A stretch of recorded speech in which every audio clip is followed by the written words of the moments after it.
किया करो, तुम रोज लड़ती हो। अभी एक सज्जन हमारे पास आए थे, उनकी पत्नी आई, उनके दोनों बच्चे आए, तो उनकी पत्नी बोली हमारे घर में बहुत दुख है, और रोने लगी। तो हमने कहा रोती क्यों हो? दुख घर में हो, रोती आश्रम में हो। तो उसका पति बोला इनका यही धंधा है, ये घर में भी 2-3 मीटिंग रो लेती है। तो पति जोर से हंसा। हम कहें तुम रो दे, कहना हम थोड़े दिन तो प्रभावित हैं, अब जब ये रोती है तो हम दूर जाए हंसी थन कि रोवत रहो तुम। फालतू नाटक।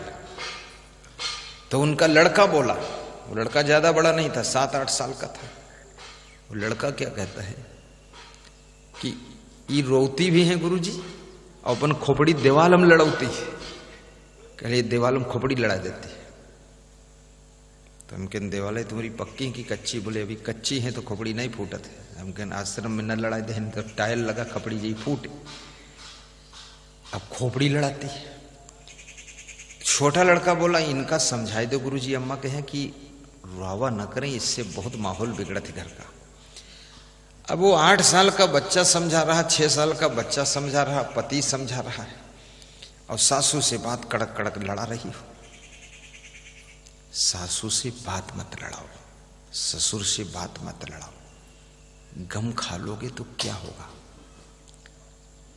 जैसे डीएम से आप बात लड़ाएं, कलेक्टर से बात लड़ाएं, मिनिस्टर से बात लड़ाएं, मुख्यमंत्री से बात लड़ाएं, उसका रिजल्ट क्या है? आप सुरक्षित नहीं हैं, आप संकट में हैं। आप सास ससुर से बात लड़ाओगी, माता पिता से बात लड़ाओगे, उनकी बात को काटोगे, समझोगे नहीं। अगर आ गई गुस्सा और लिख दिया जमीन जगह प्रॉपर्टी किसी को, तो करोड़ों की प्रॉपर्टी चली जाएगी। जो उन्होंने 70 साल की उम्र में कमाया है वो 7 मिनट में चली जाएगी, और 70 साल की उनकी कमाई तुमको फ्री में मिलने वाली थी। बात लड़ा करके तुमने रिजल्ट यही लाए हो, और क्या लाओगे रिजल्ट? उनसे बात मत लड़ाओ। जो बहुएं होशियार हैं वो सासू की बात को काटती नहीं, ना सासू से बात लड़ाती। सासू उल्टा पलटा अगर बोलती भी थोड़ा बहुत है तो मुस्कुरा देती, अनसुना कर देती, और फिर चाय बना लाती, सासू को डाइवर्ट कर देती कि मन थोड़ा घूम जाए, या बात बतला बंद कर दे, चाय पी लो, चाय रख देती।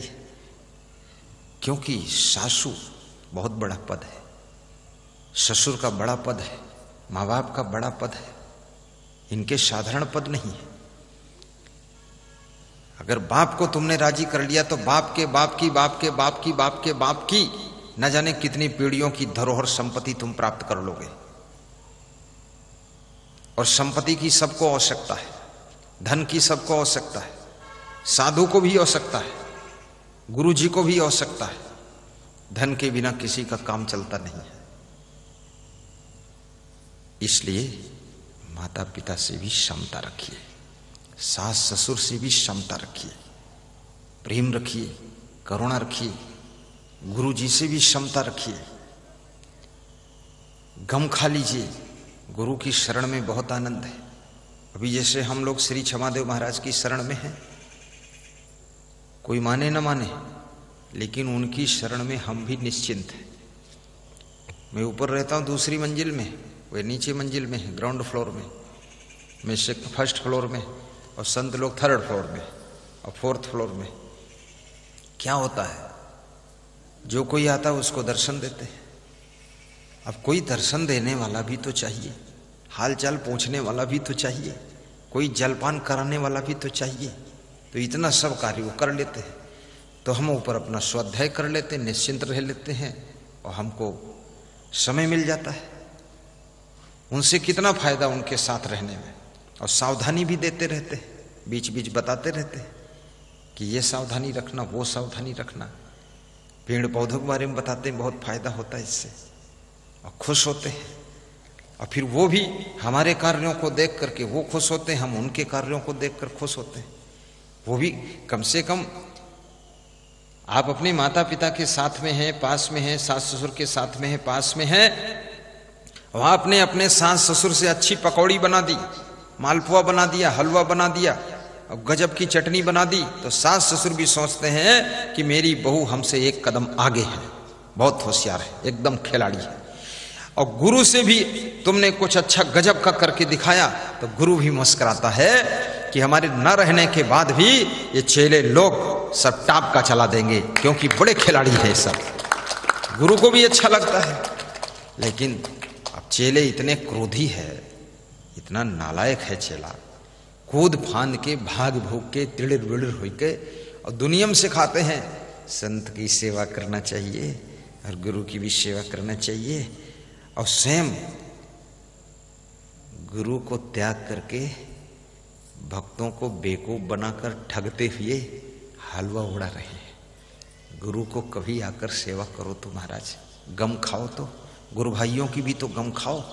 दुनिया को एकता और संगठन सिखाते हो, प्रेम और करुणा सिखाते हो, और स्वयं के गुरु भाइयों के साथ में गम खाकर नहीं रह सकते हो, स्वयं के भाइयों के साथ प्रेम से नहीं रह सकते हो। भाई से इतना नाराज मत हो कि बोलचाल बंद कर दो, कुछ भी बंटवारा हो थोड़ा कम ज्यादा हो, लेकिन भाई से बातचीत बंद नहीं करना चाहिए। दुख और सुख में भाई को बिना पुकारे ही वो आ जाए, तुम्हारे मदद में लग जाए, ऐसा रिश्ता बनाकर रखना चाहिए। भाई का दिल नहीं तोड़ना चाहिए। जो गम नहीं खा सकते हैं वो एक भी रिश्ता नहीं चला सकते हैं। जिनके पास सहनशीलता नहीं है वे किसी के प्रेम को निभा नहीं सकते हैं। कभी पिताजी ने डांट दिया, नाराज मत होइए। कौन डांटा है? तुम्हारे पिताजी। किसको डांटा है? तुमको डांटा है। तुम कौन हो? तुम उनके बेटे हो। बेटा कौन है? उनकी रजबीर से पैदा हुई हो माता पिता के, आखिर उन्हें के हड्डी मांस के पुतले हो तुम, और हो कौन? अगर तुम्हारे खोपड़ी पर एक थप्पड़ भी मार दिया कोई बहुत बड़ी बात नहीं है, खोपड़ी भी उन्हीं की खोपड़ी से पैदा हुई है, उन्हीं का है ये हड्डी मांस का पुतला शरीर तुम्हारा। वीर शिवाजी ने अपनी मां से कहा था कि अगर मैं अपने इस शरीर के चमड़े को उतार करके जूते बनवा कर तुमको पहनाऊं तो शायद तेरे ऋण से ऋण हो जाऊं। तो वीर शिवाजी की माता जीजाबाई ने कहा था, मत बोल तो फालतू बात, ये तेरा शरीर भी तो मेरा ही है, मेरे शरीर से ही तेरा शरीर बना है, ये तेरे शरीर का चमड़ा भी तो मेरे शरीर के चमड़े से ही बना हुआ है, और तू इस चमड़े से जूते बनाकर मुझे पहना करके ऋण से ऋण होना चाहता, ये तेरा खेल खत्म कर दूंगी। झूठा खेल है, ऐसे नहीं ऋण होगा। जब इस भारत माता की सेवा के लिए तू इस शरीर को अर्पित करेगा तभी तू मेरे ऋण से ऋण हो जाएगा। गौ माता की सेवा कर, भारत माता की सेवा कर, तब जननी माता के ऋण से ऋण हो जाओगे।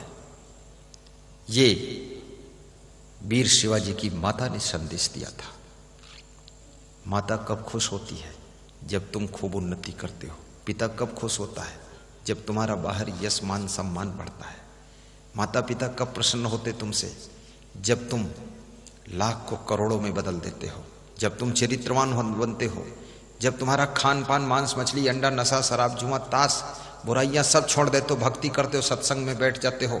जैसे हमारे सरदार जी उधर जा रहे थे कोई कार्यक्रम में, देखा गुरुजी का प्रवचन चल रहा, स्कूटी वहां तक गई, फिर मुड़ी, फिर इधर आई कि गुरुजी का प्रवचन सुन लेते हैं, उधर 10 मिनट बाद शामिल हो जाएंगे।